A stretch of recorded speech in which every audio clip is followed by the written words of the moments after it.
মা কান্না করে দরজা এমন ভাবে আটকাইছে, সন্তান আসলে আর দরজা খুলবে না। সন্তান বাইক নিয়ে বন্ধুদের কাছে যাবে, ইতিমধ্যে রাস্তা দিয়ে যায়, দেখে একটা ওয়াজ মাহফিল হইতেছে রাস্তার পাশে। উত্তরবঙ্গের ঘটনা, জেলার নাম বললাম না। বয়ান চলতেছে মা বাবার খেদমতের উপর। একজন আল্লাহর ওলি বয়ান করতেছিলেন মা বাবার খেদমত নিয়ে। ওই যুবকের কানে কি একটা বাড়ি লাগছে, বাইকটা থামায়া দাঁড়ায় দাঁড়ায় কিছু বয়ান শুনছে। বাইকের উপরে বৈশা কেমন যেন চুম্বকের মতো টানতেছে অন্তর। বাইকটার তালা লাগায় মাঠের এক পিছনে বয়া রয়েছে। বয়ানের এক পর্যায়ে এমন কান্নার আওয়াজ, যুবকটা ময়দানের পিছনে মাঠে গড়াগড়ি খায় আর কান্দে। দূরের থেকে আল্লাহর ওলির নজরে পইরা গেছে, ওই যুবকটা এমন কেন করে? হুজুর মোনাজাত দিয়া কয় যুবকের সামনে নিয়ে আসো। যুবক একটা দৌড়াইয়া কয় হুজুর, পাও ধরে কয় হুজুর আমারে মাফ করে দেন, আমি শেষ হয়ে গেছি, শেষ। আল্লাহর ওলি বলে বাবা কেন কাঁদো? বলে আমার বুকের ভিতরে জ্বালা পোড়া মনে হয় যেন কে আগুন লাগায় দিছে, আমি সইতে পারি না। হুজুর একটু আমারে দম করে দেন, পানি পড়া দেন, আমি মইরা যাইতেছি। হুজুর একটু দোয়া করেন, আমি শেষ, আমি শেষ। হুজুর বলে বাবা তুই আসল কথা ক, না জানি কোনো কঠিন বেয়াদবি করছো বল। ছেলেটা কান্না করে হুজুরের পাও ধরে বলে হুজুর আমি সন্ধ্যাবেলা বাবার সাথে এমন বেয়াদবি করেছি, মায়ের সাথে করেছি, মনে হয় যেন আমার মতো বেয়াদব এই দুনিয়ার কেউ নাই রে হুজুর। আমার মা কাঁদতে দেখলাম, বাবা রক্তাক্ত মাটিতে ফেলে চলে আসছে। হুজুর বলে রে নিমক হারাম আমার থেকে দূর হইয়া যা, তুই আমার কাছে আসবি না। যুবক এমন কান্না পাও আর ছাড়েই না। হুজুর একটু দোয়া করেন। ময়দানের মানুষগুলো সব তাকায় রইছে, কান্নার পরিবেশ পুরা ময়দান। হুজুর এইবার আল্লাহর কাছে দোয়া করলেন, ও মালিক, ও হয়তো না বুঝিয়া করছে, তুমি দয়া করে রহমান নামের উসিলায় ওরে মাফ করে দাও। এমন কান্না দিলেন, ওই যুবক চিরতরে তওবা করলো, হেদায়াত হয়ে গেল। আর জীবনে গুনাহ করবে না, কোনো বন্ধুদের আড্ডায় যাবে না, কোনোদিন বেয়াদবি করবে না। এইবার হুজুর কয় তাড়াতাড়ি যদি বাঁচতে চাও মা বাবার কাছে পাও ধইরা মাপ চাও। যুবক রাতের গভীরে বাড়ির দরজায় গিয়া ডাক দিছে, আম্মু তুমি ঘুমাইছো নি? মা কেমনে ঘুমায়? সন্তানের বিপদ, মায়ের চোখে ঘুম আসে না। কিন্তু মা শুনতেছে, দরজা আওয়াজ দেয় না, খুলে না। ওয়াদা করেছে দরজা খুলবে না। সন্তান বলে দরজা খুলো মা। মা ভাবছে না জানি আরো কোন মেজাজ গরম নিয়ে আসছে।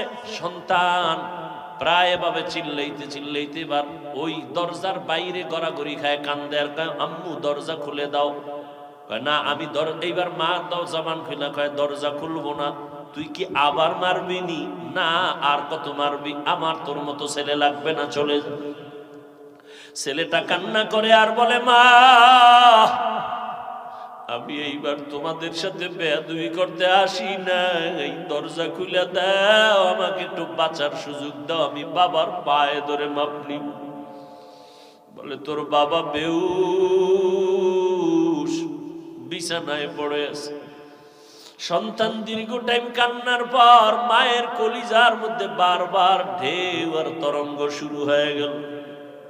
মা দরজা খুলে দেওয়ার পরে সন্তানটা মায়ের পা জড়ায় বলে মা তুমি আমারে মাফ করিয়া দাও, তুমি যদি আমার উপরে দয়া না করো, দোয়া না করো, আমার কপাল শেষ হয়ে গেল, আমি মরিয়া গেলাম। মা বলে রে বাবা তুই আমার কাছে কেন মাপ চাও? বাবার পাও ধর, তোর বাবা বেহুশ, তোর বাবার পায়ে জড়ায় তাড়াতাড়ি মাপ নে, না হয় তোর এই দুনিয়ায় বাঁচতে পারবি না। ওই ছেলেটা বাবার পাও জড়ায় কাঁদে। বাবা বলে তুই আর আমার গায়ে হাত দিস না, আমার স্পর্শ করবি না, শরীর চলে যা। আমি মরিয়া যাইতেও রাজি, তোরে আমি আর ক্ষমা দিতে রাজি না। এইবার বাচ্চার কান্না এত কঠিন ভাবে শুরু হয়ে গেল, শেষ পর্যন্ত মা আইসা কয় ও তওবা করছে, জীবনে আর কোনোদিন অন্যায় করবে না, তুমি ওরে মাফ করিয়া দাও। এই যুবক, আজকে বুঝো না মায়ের কাদাইয়া কত ভালো হবি রে বাবা। যারা মানুষের বর্তমান নিয়ে চলে ওরা বাড়ি গাড়ি করতে পারে, আসলে শান্তি নাই, মনের মধ্যে শান্তি নাই, ঘুমে শান্তি নাই, খানায় শান্তি নাই। ওর পুরা পরিবারের মধ্যে খোঁজ নিয়ে দেখবি শুধু আগুন জ্বলে, স্ত্রী নিয়ে শান্তি নাই, সন্তান নিয়ে শান্তি নাই। ও যুবকেরা, আজকে তুমি পরীক্ষায় ভালো নাম্বার পাইছো, তোমার বাহাদুরি না, কসম আল্লাহর, মা বাবার দোয়া, চোখের পানির বদৌলতে। আজ ওই মা বাবার চোখের পানির কারণে আজকে তুমি যুবক, ওই মা বাবার চোখের পানি আর দোয়ার কারণে আজকে আমি চেয়ারে বসছি রে বাবা। ওই মা বাবার চোখের পানি আর দোয়া যদি না থাকতো, টাকার মালিক হইতে পারতা না রে বাবা, বাড়ি গাড়ির মালিক হইতে পারতা না। ওই মা বাবাই জীবনটা কত বিসর্জন দিয়ে কষ্ট করে তোমারে আমারে বড় বানাইছে। এখনো এই বক্তা জগতে আইসাও বাড়ি যাইতাম বারে বা মাঝে মাঝে, রাতের বেলা ঘুমায় থাকতাম, মশারি টানাই নাই, দেখি সকালবেলা মাথার উপরে মশারি। মাকে বলতাম, মা আমি তো মশারি টানাই না, কে টানাইলো? কয় বাবা রাতে আমার ঘুম হয় না, আমি গভীর রাত্রে খুঁজলাম, তোর তাহারা দিতে গিয়া পাহারায় গিয়া দেখলাম মশারি নাই, মশা ঘুরে, আমি মা নিজে তোর মশারি টানাইয়া দিলাম। ওই মাকে যারা ভুলিয়া গেছো রে যুবক, ওই মায়ের কলিজায় যারা আঘাত দিয়েছো, এখনো সময় আছে, ক্ষমা চাও। আজকে এই সুন্দর বেহেশতের বাগানে বৈশাও তোমার এত বয়ানের পরেও দিল নরম হয় না। অথচ কারণটা কি জানো? মা বাবার কষ্টর বরদোয়া তোর কপালে লাগছে। না হয় বহু বান্দার চোখে পানি, তোমার চোখে পানি আসবে না কেন? আল্লাহ তো তওবার দরজা দিয়া ডাকতেছেন। ওই মা বাবায় যদি ক্ষমা না করে, তোমার কোটি তওবায় কাজ হবে না। তুমি যদি বান্দার অন্তরে কষ্ট দাও, আল্লাহর প্রিয় বান্দা যারা, এদের অন্তরে যদি কষ্ট দাও, তোমার হাজারো তওবায় কাজ হবে না, চোখে পানি আসবে না। মুরব্বীদের থেকে ক্ষমা নাও, আলেম থেকে দোয়া নাও, আল্লাহর কাছে কঠিন ভাবে তওবা করে নাও। দুনিয়ায় কয়দিন বাঁচবি রে যুবক? এমন একটা দিন নেই যুবকের লাশের খবর নাই। পানির নিচে যুবকের লাশ, গাড়ির নিচে যুবকের লাশ, ঘুমের বিছানায় যুবকের লাশ। ও আল্লাহর বান্দারা, আজকে রক্তের গরমে মানুষের সাথে বেয়াদবি করো, কথার কোনো ব্যালেন্স রাখো না, বেয়াদবিমূলক আচরণ করো, চোখ গরম করে তাকাও। অথচ তোমার এই বাহাদুরি কিন্তু একদিন নিঃশেষ হয়ে যাবে। ও আল্লাহর বান্দারা, ও যুবক বাবারা, আল্লাহর নবীর তরিকা মতে চলার জন্য তৈরি হয়ে যাও। মা বাবার দোয়া নিও।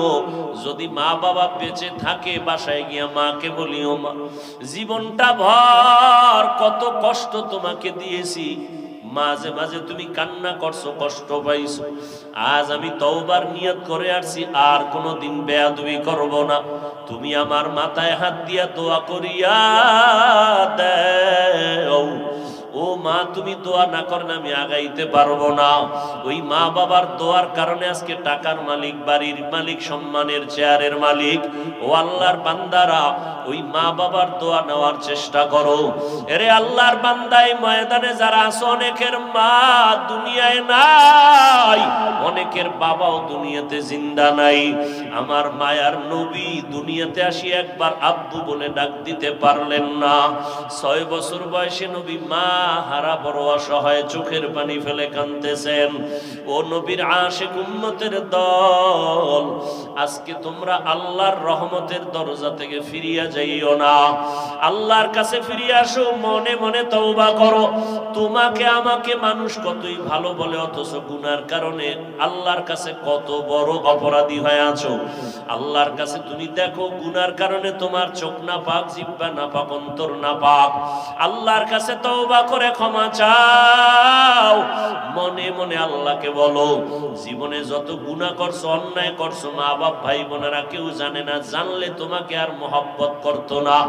আল্লাহ জানার পরেও একবারও রাগ করিয়া পানি বন্ধ করেন নাই, সূর্যের আলো বন্ধ করেন নাই, খানা বন্ধ করেন নাই, বরং আমার আল্লাহ প্রতিদিনের গভীর রাত তোমাকে আমাকে ডাকেন প্রথম আসমানে এসে, ও বান্দা কত আর ঘুমাবি, আমার দরবারে তওবার জন্য তৈরি হও।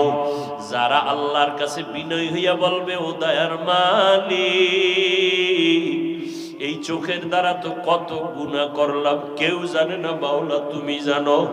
এই হাতের দ্বারা কত অন্যায় করছি মাওলা, তুমি ছাড়া কেউ জানে না। এই জবানের কথার দ্বারা, গালির দ্বারা, গীবতের দ্বারা কত অন্যায় করেছি মাওলা, তুমি ছাড়া কেউ জানে না। ও আল্লাহ, আজকে এই ময়দানে আসছি বেহেশতের বাগান, এখান থেকে আর গুনাহ নিয়ে ঘরে যাব না রে মালিক। আজকে তওবার নিয়ত করিয়া ফেললাম। ও যুবক, তোমার মতো কত যুবক স্কুল কলেজে পড়িয়াও নামাজ ছাড়ে না, তুমি কেন পারবা না বলো? তোমার আমার মতো কত যুবক জীবনে মাদ্রাসায় পড়ে নাই, চাকরি করে, র্যাব, আর্মি, পুলিশ, বিডিআরের, নামাজ ছাড়ে না, তুমি কেন পারবা না? তোমার মতো যুবক রাস্তায় গাড়ি চালায়, তাকায় দেখো এক বেলার নামাজ বাদ দেয় না, তুমি কেন পারবা না? তোমার মতো যুবক কৃষি কাজ করে, দেখো নামাজ ছাড়ে না, তুমি কেন পারো না? তোমার মতো যুবক আজকে নদীর মধ্যে মাছ ধরে, নামাজের সময় পড়ে, নামাজ ছাড়ে না, তুমি কেন পারবা না? ও বৃদ্ধ বাবাজিরা, আপনাদের মতো কত বুড়া মানুষ মসজিদে গিয়ে কষ্ট হলেও নামাজ পড়ে, আপনারা কেন পারেন না? ও পর্দার আড়ালের আম্মা জান, এতক্ষণ আপনাদের সন্তানদের যত কথা বলেছি, এই কথাগুলো বাস্তবায়ন হতে হলে আপনাদের দোয়া ছাড়া আগানো যাবে না। এরে পর্দার আড়ালের মা, আপনার সন্তানটাকে ডাক্তার বানাবেন, আমি কিন্তু একবারও বাধ্য করে বলি নাই যে মাদ্রাসায় পড়া লাগবে, আমি একবারও বাধ্য করিয়া বলি নাই তাবলিগে না গেলে গুনাহ হবে। আপনার সন্তানকে আপনি ডাক্তার বানাবেন, কোনো বাধা নাই। আপনার সন্তানকে ইঞ্জিনিয়ার বানাবেন, বাধা নাই। আপনার সন্তানকে প্রফেসর বানাবেন, বাধা নাই।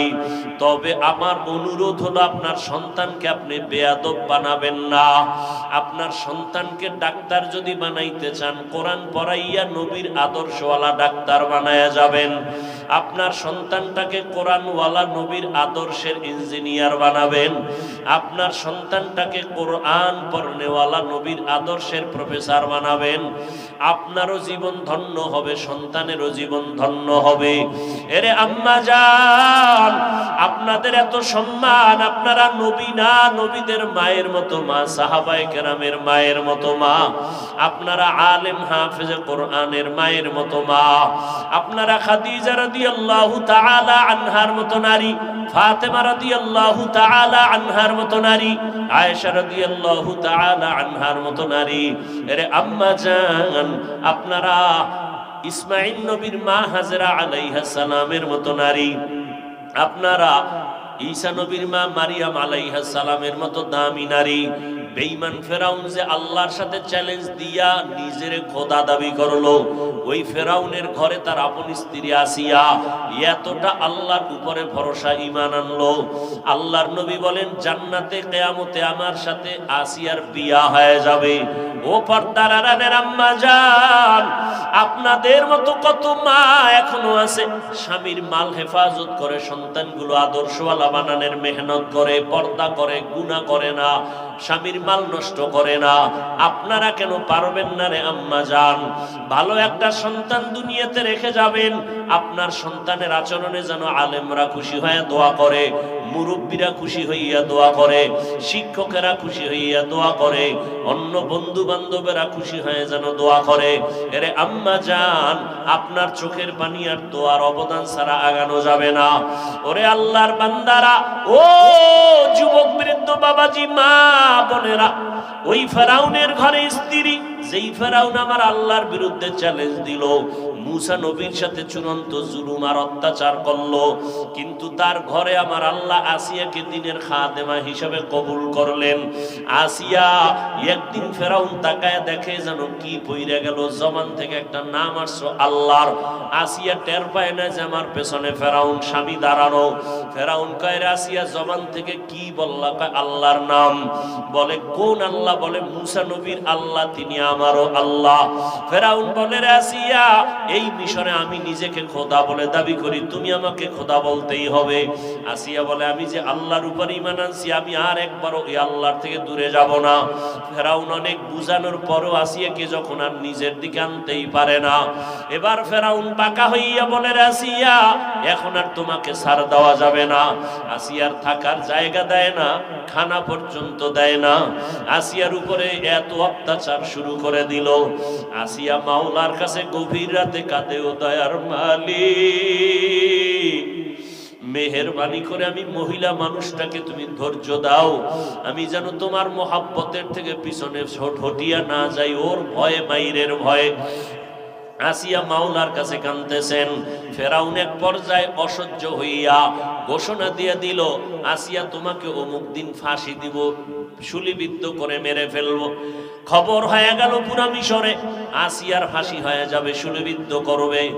এই অবস্থা যখন তারিখটা আসলো, লক্ষ লক্ষ মানুষ হাজির হয়ে গেল।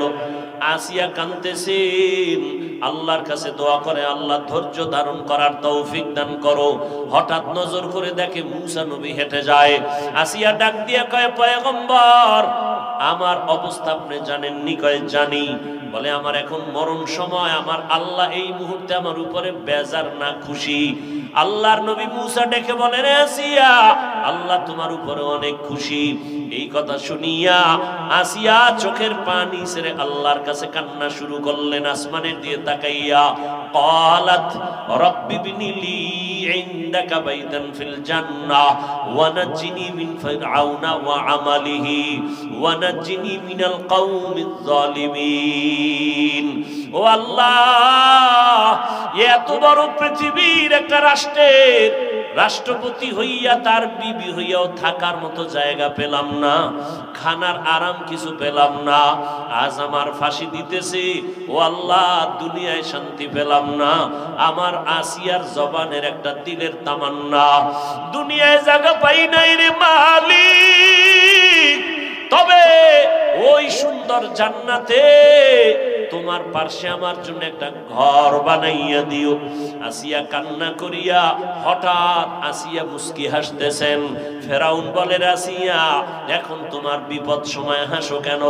আসিয়া কয়, বেঈমান তুমি বুঝবা না, আল্লাহ আমার কলবের চক্ষু খুলে দিয়েছেন। আল্লাহর কাছে দোয়া করেছি জান্নাতে একটা ঘর বানানোর জন্য।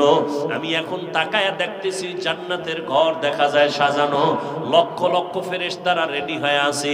আমার রূহটা জান্নাতে মালিকের মোলাকাতে নিয়ে যাবে, তাড়াতাড়ি আমাকে শুলিবিদ্ধ করে দাও। মরণ হয়ে যাবে, আমি মাওলার মোলাকাতে চলে যাব। ওই জান্নাতের সাজানো ঘর দেখে আমি হাসতেছি খুশিতে। ফেরেশতারা অপেক্ষা করে আমাকে জান্নাতে নেওয়ার জন্য। ও পর্দার আড়ালের আম্মা জান,